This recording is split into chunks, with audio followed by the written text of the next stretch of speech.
Hello, AP Statistics. This is section 2.2, density curves and the normal distribution. Let's get started. All right, the first thing we're going to talk about is a density curve. And there are two characteristics of a density curve. The first is that your curve must be above the horizontal axis. All right, so I'm going to write that. Curve must be above the horizontal axis.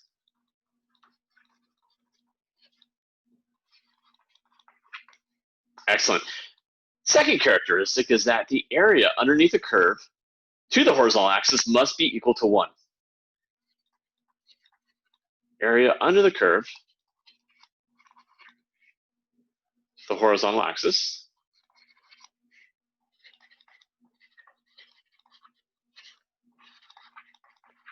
okay, must be equal to 1.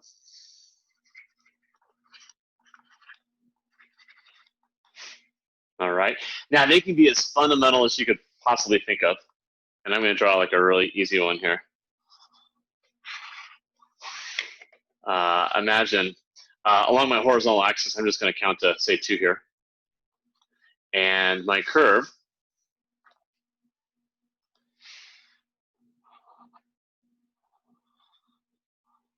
not drawn to scale, will have a height of a half. Okay. And again, this is an example of a density curve because first, the curve here, which is in gold, is above the horizontal axis. Okay. Second, the area underneath the curve, well, assuming that this is a rectangle, and I were to do the math for this, the area is 1/2 of a height and a distance here of 2, you do get 1. Okay, so that is a density curve by definition. You could have other shapes too that are fundamental. You could have a square. Okay, you could also have a triangle.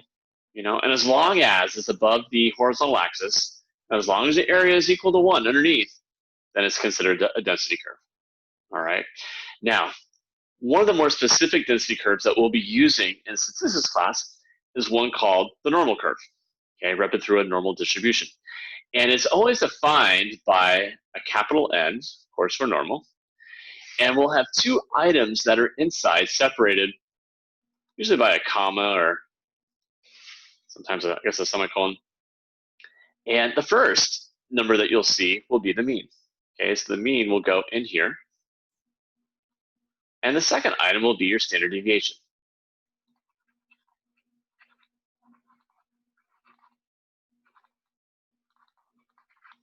Okay.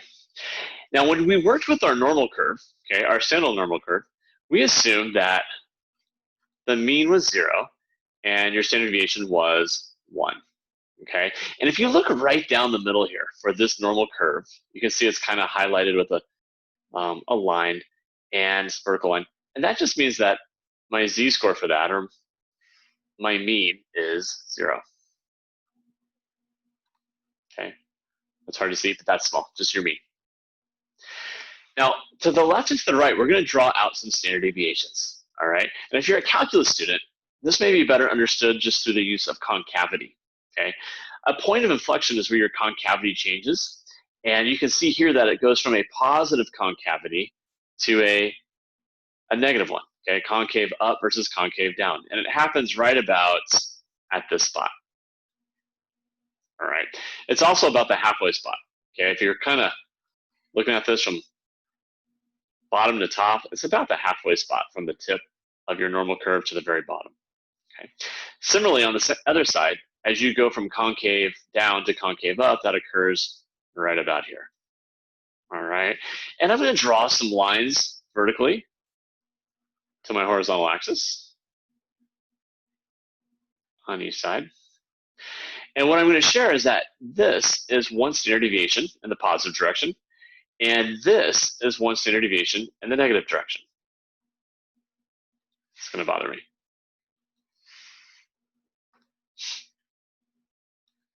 All right, and I'm not stopped. I don't have to stop there. I could keep going further. Okay, I could do another standard deviation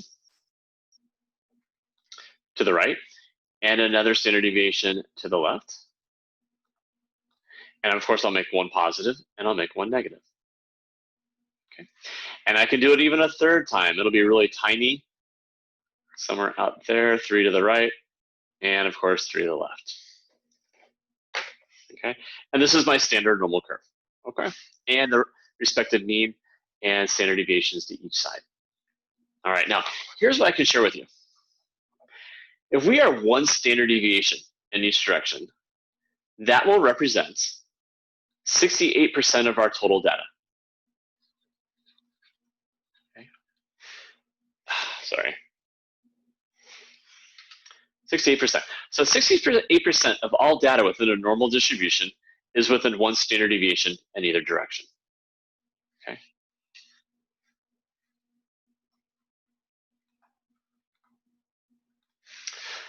All right. Second, if I were to go a second standard deviation out, which I've already done, and let me draw this out in gold. Okay. That represents a bigger percentage. That is actually 95% of your data. Okay. And I'm just going to say about. Okay. 95% of your data.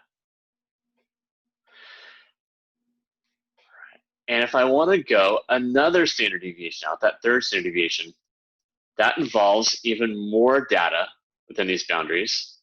In fact, I'll do it more on the top so it's easier to see.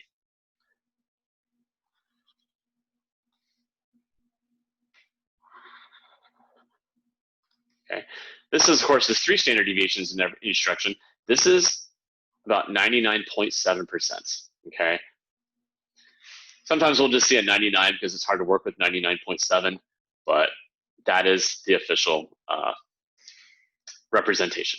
Okay, so again, just off to the side, if we're within 1 standard deviation, that is 68%. And if we're within 2 standard deviations, that is 95%.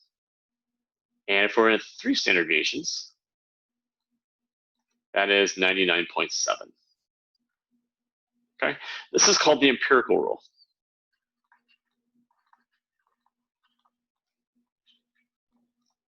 Okay, these are special approximations for certain standard deviations away from the mean. Okay. Now, if you like, sometimes I have students who will break this up even further. They'll say, you know what?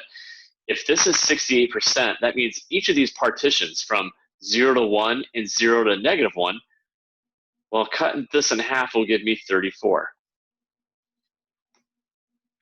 And if that's helpful to you to break it up that way, darn it, sorry, then you may. Okay. Now, if I think about this area and this area, those are also partitioned. I don't know why it's doing that. To a certain percentage, okay? And if I want to figure out what each of those segmented areas are, then what I would do is, well, 95% is 2 standard deviations away. And if I take away the first standard deviation each direction, that leaves me with 27, okay, between these two. And so if you cut them in half, you would get 13.5.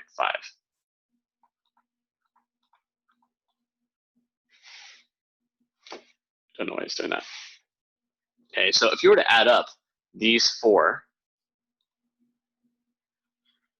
okay, it would add up to 95%. Okay.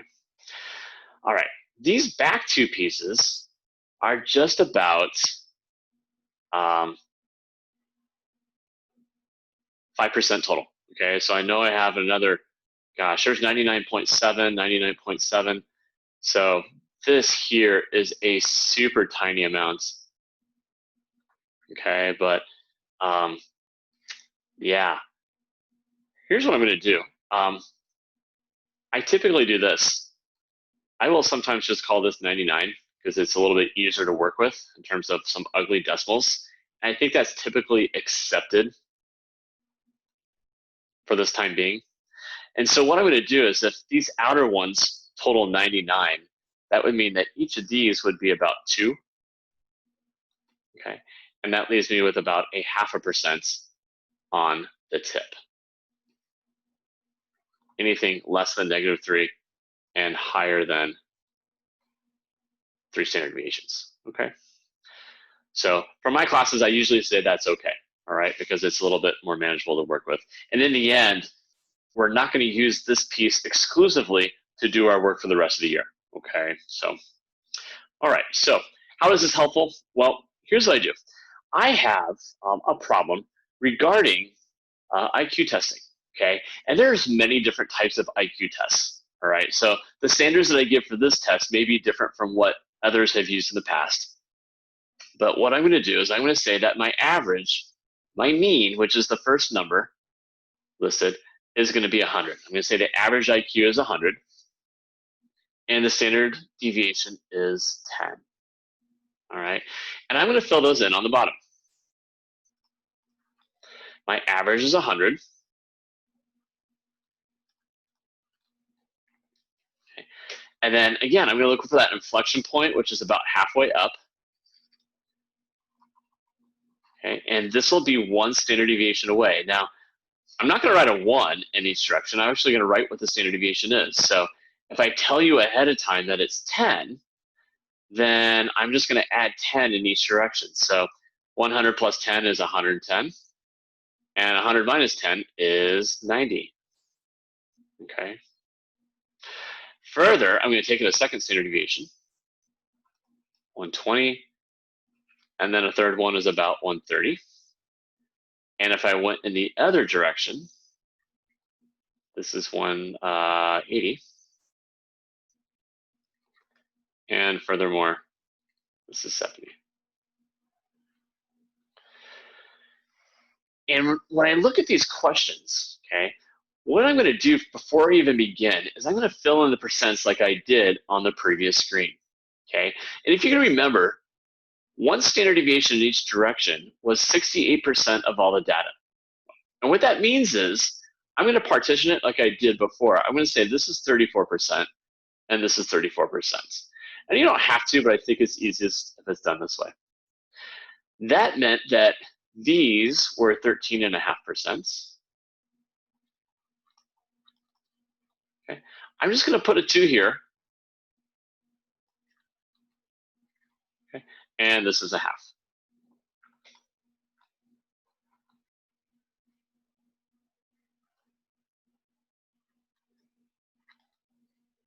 Okay, now this is going with this rule.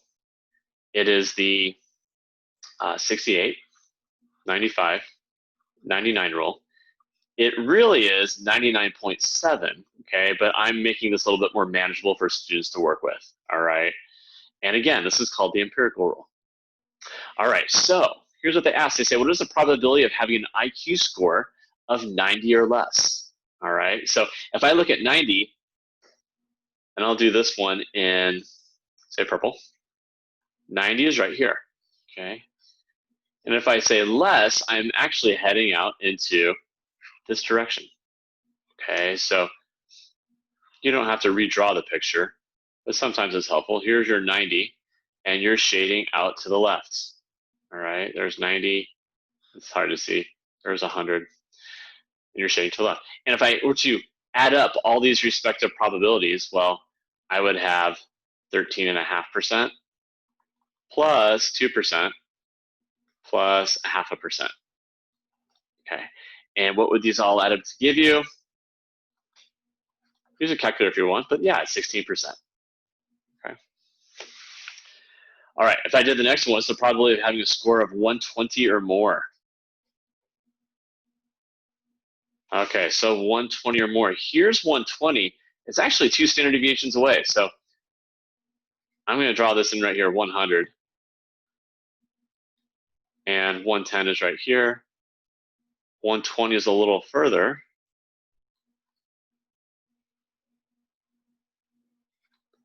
And it says or more, so I'm shading to the right here. And what does that mean? Well, that represents these 2 pieces of data. Okay, this guy here and that guy there.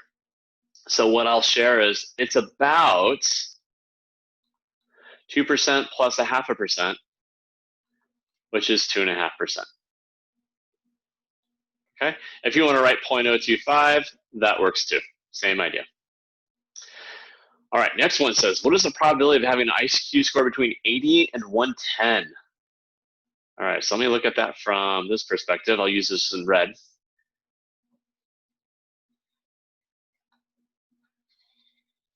Now, I know 100, again, is right down the middle. 80 is 2 standard deviations away. And 110 is just 1 standard deviation away. So from 80 to 110, that's all of this. Okay, and imagine that's 80 here. Here's 110. So there are 3 percentages that you have to add up. Okay, you have to add 13.5. You have to add 34 plus another 34. All right. And so if you do that, I know these two give me 68. If I add another 13.5 there, that will give me 81 and a half. Okay. If you want to say 0.815, that's equally great. All right. All right.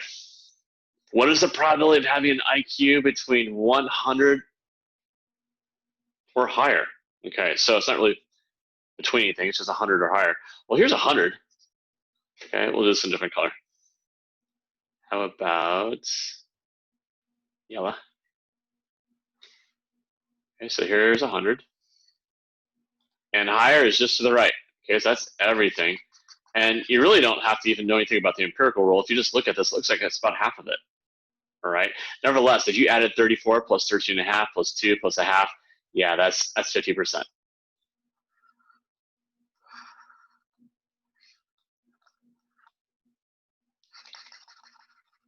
Okay, 100 or higher. 50% or 0.5. All right, what is the probability of having an IQ score of less than 112? All right, so let's use one more color here. I'll choose green. Now, if you look at 112, 112 is, it's about right here.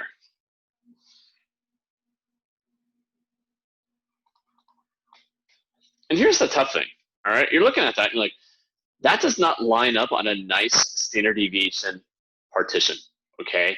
It doesn't land on a spot where I can add percents up because, well, I don't know what percent this little sliver is between 110 and 112. It would be nice if you could just cut it into fifths because our standard deviation is a unit of 10.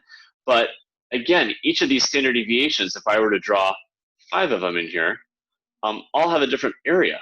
They're all a little bit different lengths. So I just can't partition this cleanly like I did the other pieces. Okay, so for now, it's like, I don't know. So here's what we're going to do. I can't use the empirical rule for this, all right? I'm actually going to have to use a z-score to see how many standard deviations away 112 is from the average of 100, all right? So if you don't remember, my z-score looks like this. It is x minus the mean all over the standard deviation.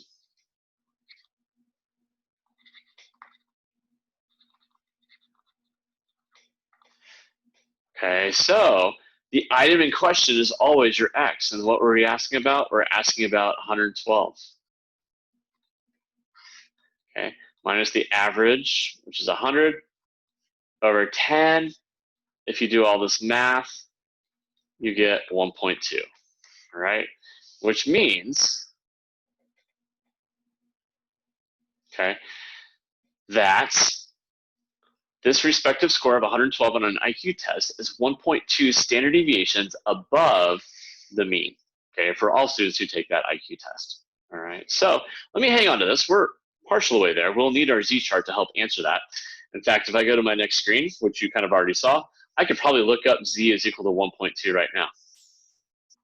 Now, notice that it is a positive 1.2. So I'm going to be using this side here to the right as opposed to this side that is for negative z-scores. And I need to go 2 place values past the decimal, even if they don't show it. So even though it says 1.2, I have to put a 0 there. So I will go down to 1.2, which is right here in green. And then I'm going to go to my second place value, which is 0, which is right here.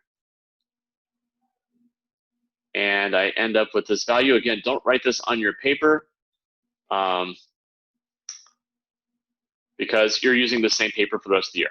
Okay, I believe this gives you 0.8849. Okay, 8849. So that is my respective proportion. If someone said, what is the probability based off the data that we just saw of getting a z-score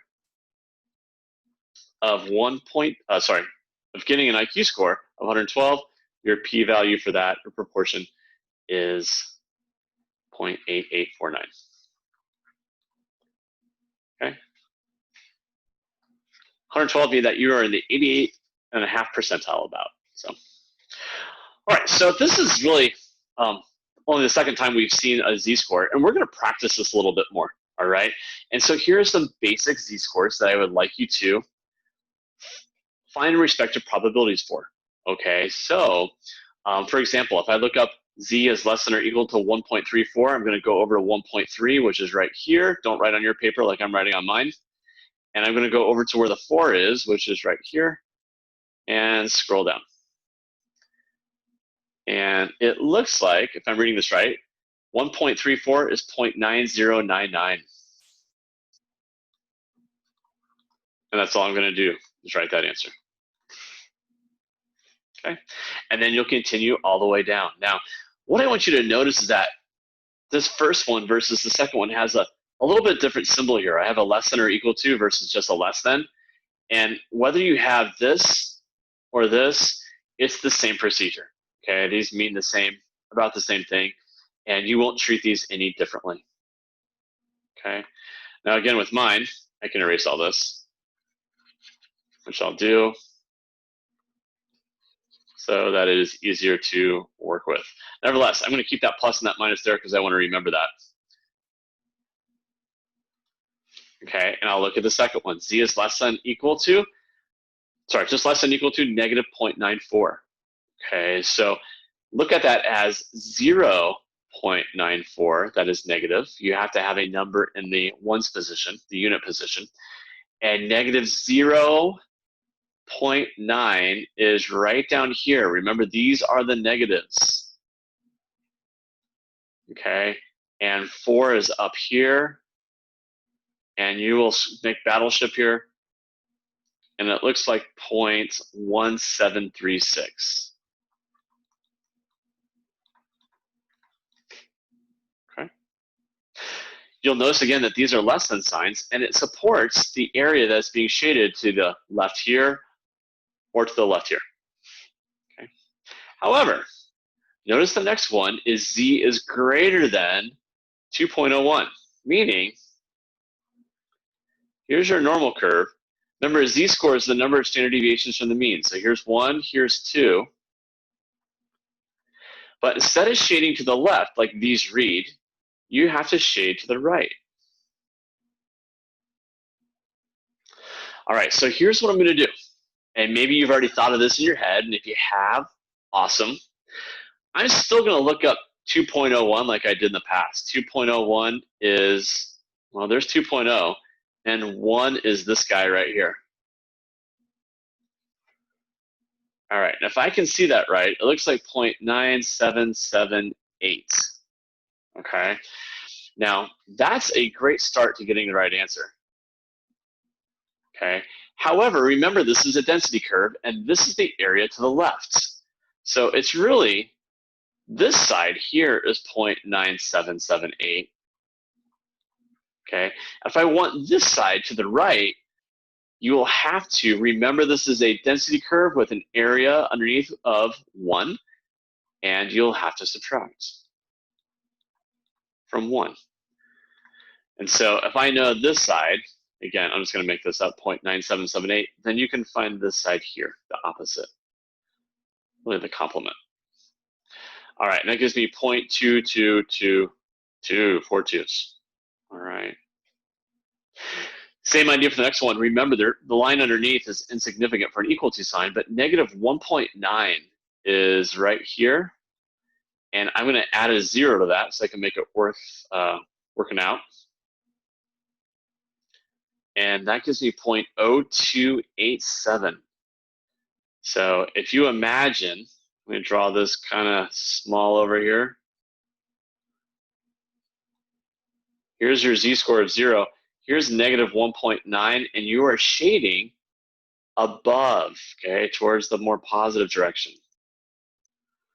Okay, so your proportion that you're working with is 1 minus the answer that we found here, negative 1.9, sorry. Negative 1.90 is 0.18, sorry, walk of shame, glasses, 0.0287. Okay, and then I'll subtract those. So this will give you 0.9713. Okay, so anytime you see a greater than or equal to or greater than, these mean the same thing, but you're always going to have to subtract from 1. Okay, whatever you got from your results. Okay. All right, I'm going to make myself a little bit of room, maybe in the center up here. And let me erase this stuff because I don't want to get this confused with previous problems. And I'll do this in black. Okay, so here's what you got. You have two boundaries. You have negative 0.94 and 1.346.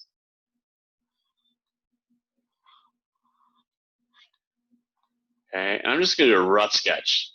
Negative 0.94 is a little bit less than 1. Okay, so probably right here. Ignore that line. 1.346 is a little bit more than 1 standard deviation. And it's everything in the middle. Okay, so here's what this means, okay? And here's how I explain this every year to students. And what I'm going to do is this. I'm going to draw a little math problem, but I'm going to use shapes instead.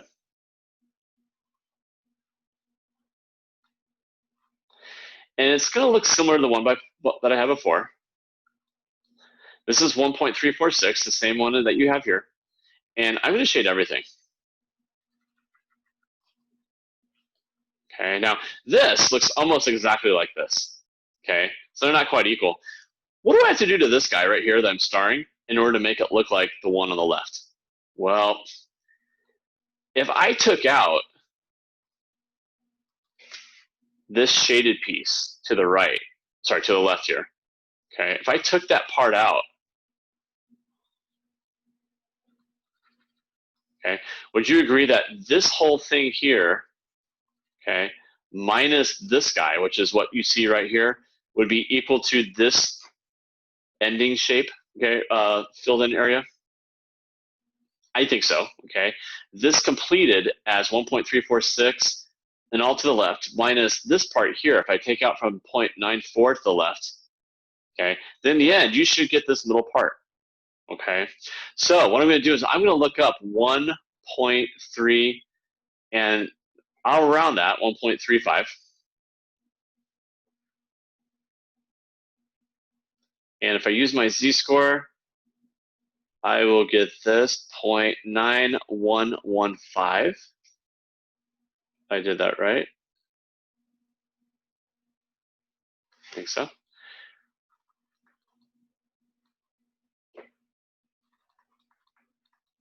Okay, and then I'm going to subtract out what I would get for negative 0.94. So that's really negative 0.94. That's 0.1736. We've already done that, so I'm glad that was right.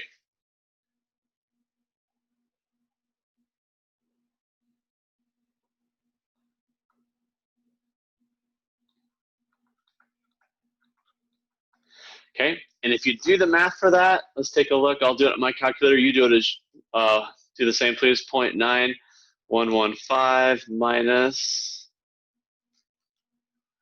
0.1736. And if you did your math like I did my math, hopefully we got the same thing. That is 0.7379.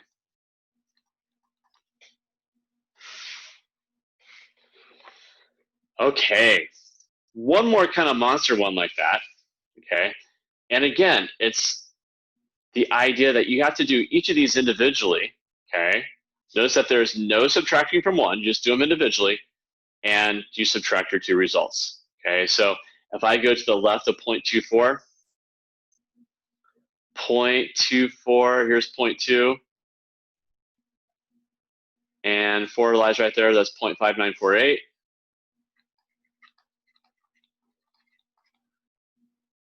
Okay, and let's see, the other one is 1.44, and 1.44 is, well, there's 1.4, and 44 is 0.9251.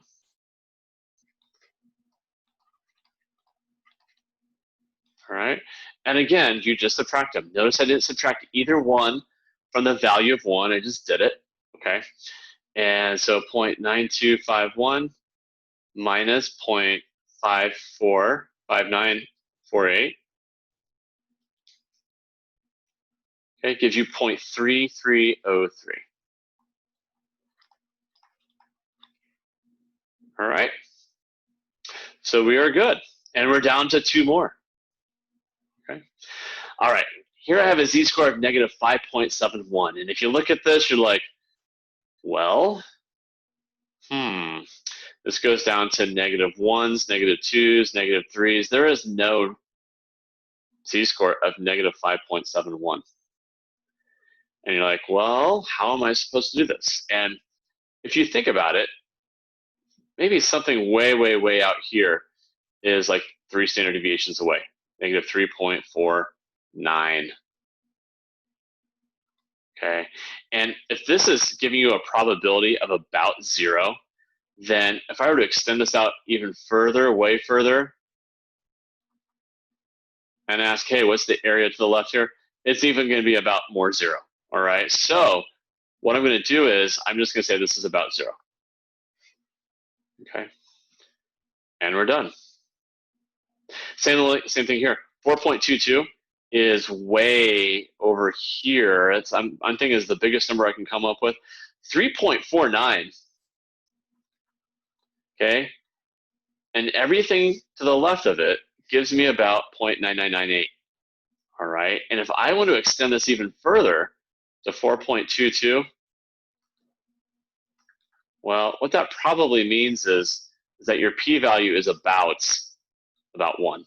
All right, not exactly 1, but it'll be pretty dang close. All right, and that's because, again, if 3.49 is the highest I can go on my z normal distribution chart, then, and that gives me a value of 0.9998, then anything bigger than that, anything bigger than 3.49 is going to even make this number even more profoundly close to 1. Okay. All right, very good. Here's my last question, and this is kind of like the whole chapter in a nutshell. This is what we kind of build to. It's the idea of using our z-score. Okay, so just to remind you, z is equal to x minus the mean all over the standard deviation.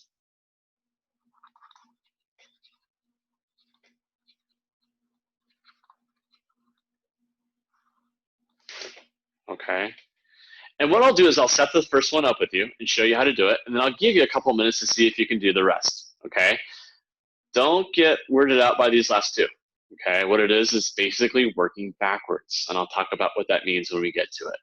Okay, all right, less than 1,000 cookies. Let's see what we're talking about in this question. It says, for the problem below, show all the work for a standardized score, including the standardized curve. So you want to draw a picture for these, okay? It says, after working numerous years at Panera, Nicole decides to quit her job and own her own bakery. Her new store, Sylvester's Scrumptious Creations, makes chocolate chip cookies by the gross. She sells on average 1,045 cookies per day with a standard deviation of 42. Okay. For any given day, what is the probability that she sells? Okay, and the first one is 1,000 cookies. All right, so just to give you a start, and then I'll let you try the rest on your own. All right, so there is my normal curve. I am always going to draw the mean and tell people what that is. The mean is 1,045. And I'm going to go one standard deviation in either of the two directions, okay? AP in the past was strict about that and making sure that when you drew a complete graph that you had to draw one standard deviation in some direction. So 42, I'm going to go back 42 in the more negative direction and call this 1,003. Okay, so concavity change is about right here. This is about 1,003. Okay, and the question of emphasis is 1,000.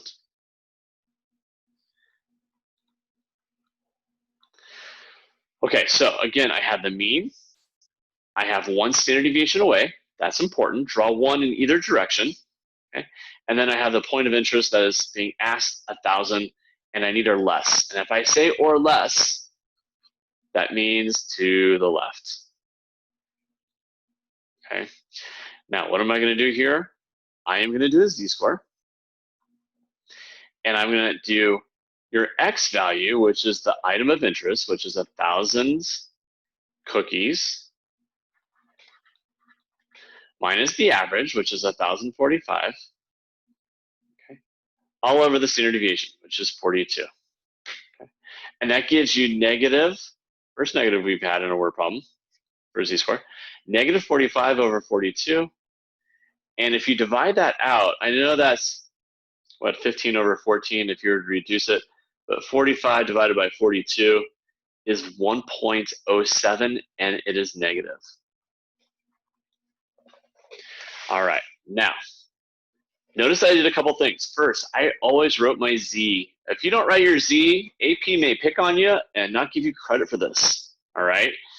And they don't want it at the end. They want you to start off with it, okay? So be very careful of this. I've seen stuff like this before where students will do this subtraction over 42, and they'll just say, hey, Z is equal to negative 1.07. And that number's right, that calculation's right, but sometimes they'll be picky and say, you know what, we're going to take some stuff off. We're not setting this equal to Z from the beginning. So beware. Okay.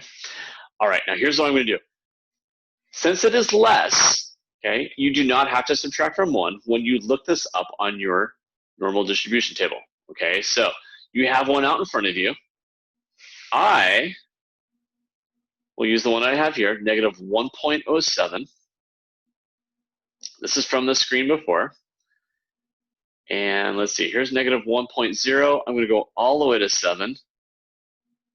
And I'm going to finish right here. It looks like 0.8577. And now I can write that in. I'm going to say P is equal to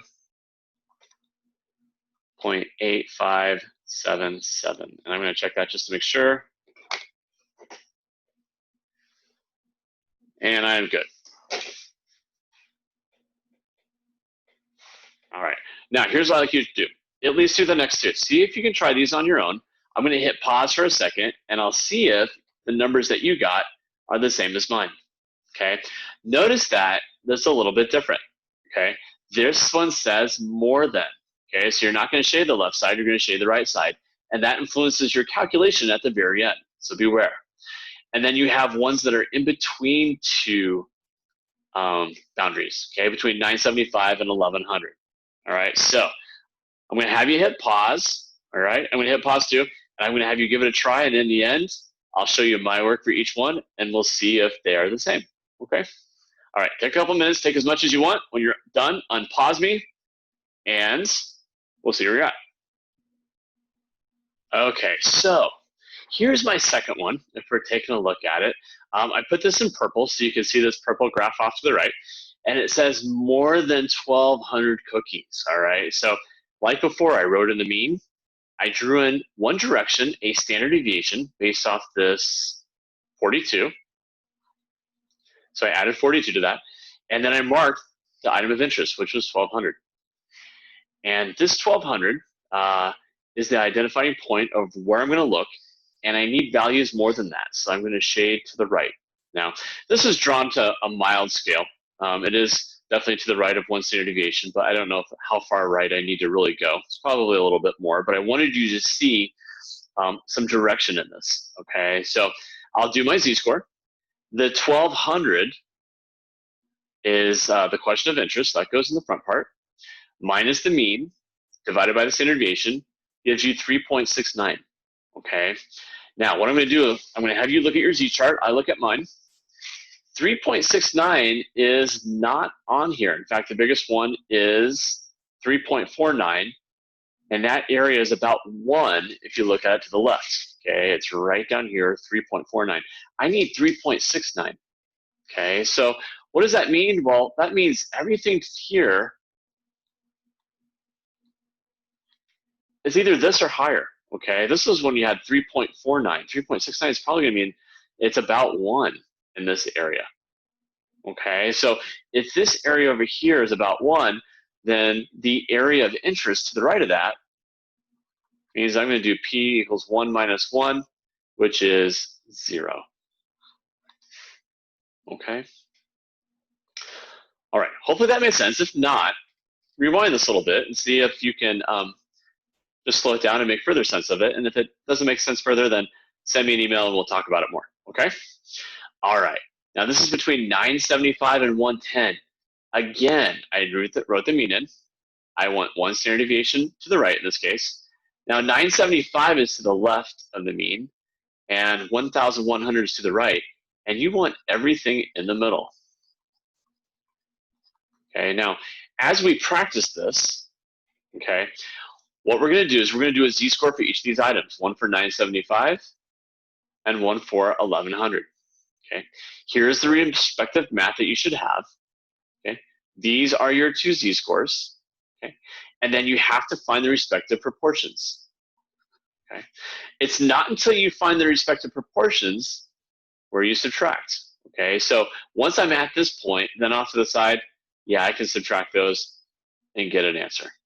All right, but don't subtract too early. I have sometimes students will get to this spot here where the z's are, and they subtract, higher 1 minus lower 1, and that's not what you're supposed to do. Okay, and it doesn't give you the same thing when we do this. Okay, so make sure that you find the individual answers and then subtract them. Okay, find the individual proportions and then subtract.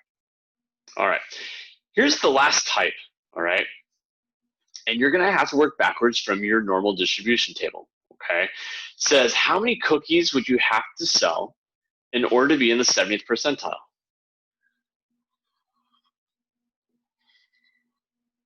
All right, now I want you to think about what 70th percentile is. That is basically some item, okay, and to the left.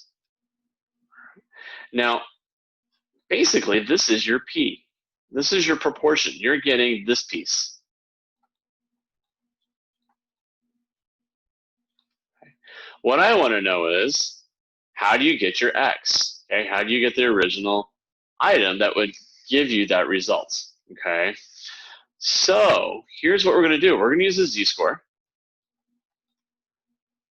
And again, it is X minus the mean. And your mean is still the same. It's still 1,045.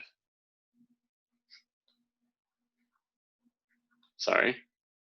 All over 42. Okay, now I need to put something in for Z. And unfortunately, this is not it. All right, that is a proportion. That is not a standardized score. So here's what you're gonna have to do. You're gonna have to work backwards, okay? I'm gonna have to go to my normal distribution table. I'm gonna draw a little table out here.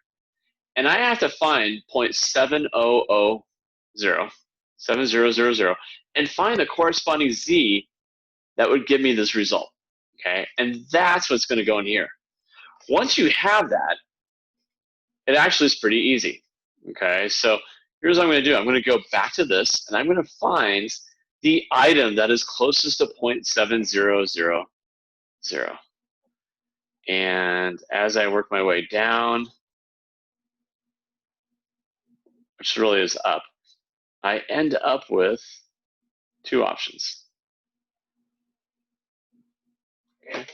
It looks like if I look at each of these, that 0.7000 is in between them. Okay. And so here's what I do. I would guess that in any circumstance, you could probably pick the one that's closest to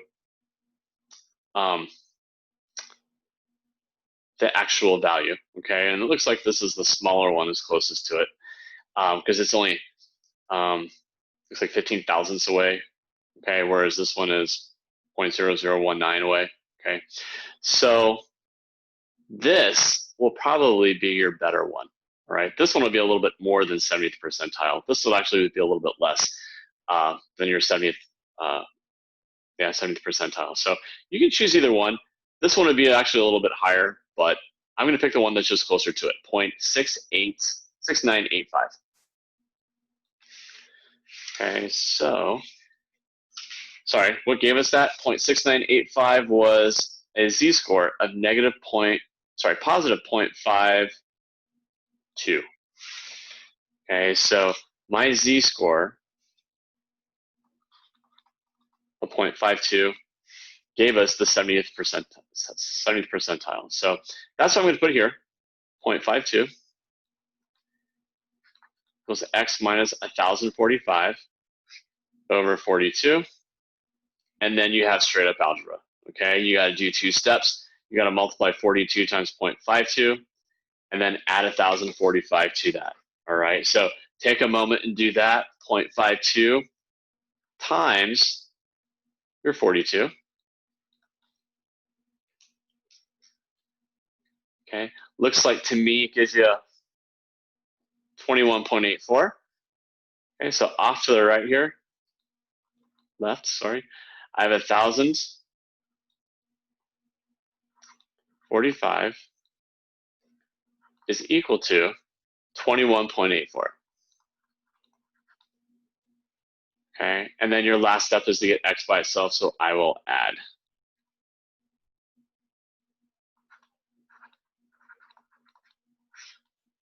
So these will go away. And now I can write my answer right up next to the question. X is equal to, we'll add these up, 0.84. And if we're going to add this up, this is 1066.84.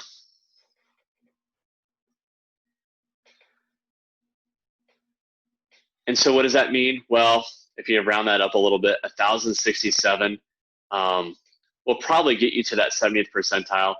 Some people may say, you know what, I'm going to round a little bit down because if I round up, it'll actually give me something a little bit higher. But remember, our 70th percentile wasn't exactly found. So I would probably say either one is okay, but 1067 rounded up. And because, again, our z value that we found was a little bit low, that 70th percentile, this was probably going to be okay, right? So I bet if you test this and put it back in, it'll probably give you a value that's within 70%. Okay. All right, last one. It says how many cookies would you have to sell in order to be in the top 10%? Okay. Now, top 10%, I'm going to draw this down here if I can. It won't let me. Top 10% is way over here. Okay. And what does that mean? Well, top 10% means that I have to consider what the percentage would be on the left-hand side because top 10% is the same as the bottom 90%. Now, why am I emphasizing that? Well, when you look at your z-chart, okay, your standard normal probability table, you'll notice that it only reads graphs to the left. Okay, it only reads your normal graph to the left. Okay, so it's of no value to have the top 10%. I need to know what the bottom 90% is. Okay, and so the 90% is significant. I'll still set it up the same way. It is an x value, which is unknown, minus 1045, okay, all over 42. And you're going to set it equal to not 10%. I don't want the top 10%. I want the bottom 90%. Because again, that's how these graphs are read. Okay, it's always the lower percentage. Darn it. Okay, so what do I need? I need 90%. So let's look at 0.9000, and that is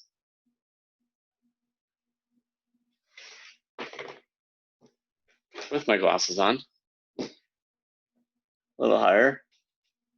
Probably this guy here is pretty close. Okay, 0.8997, and the corresponding z-score for that is 1.28. All right, so to finish this up, I'm going to set this equal to 1.28. I've got two items I got to do. I got to multiply by 42 to solve for x. So 1.28. And I'm sorry this keeps happening. I don't know why that does that with my tablet pen. It just keeps jumping to the next screen. 1.28 times 42 gives me 53.76.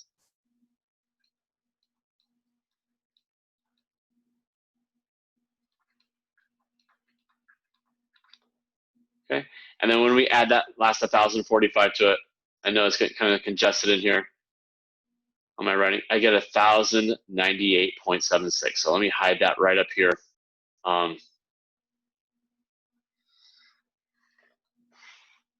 Final answer. X is equal to 1,098.76. All right. And if you said about 1,099, because that 0.76 is going to jump up pretty quick, that's great. That's fine. And again, it's because we didn't really land on something exact. We didn't have exactly 90% on our standard normal curve. My guess is this is still probably going to be okay. It's probably not going to put you over that 90%. This should be fine. Okay. All right. Thank you very much for your attention. If you have any questions, send me an email. Okay. And we'll make sure that we get those misunderstandings taken care of if you happen to have them. It doesn't hurt to also backtrack a little bit, maybe go back a little bit in this video, because there is a lot of stuff. And again, if something doesn't make sense, you can look back and see how we did it maybe at a little bit more slow pace. Okay. Hope you have a great day. We'll talk to you soon.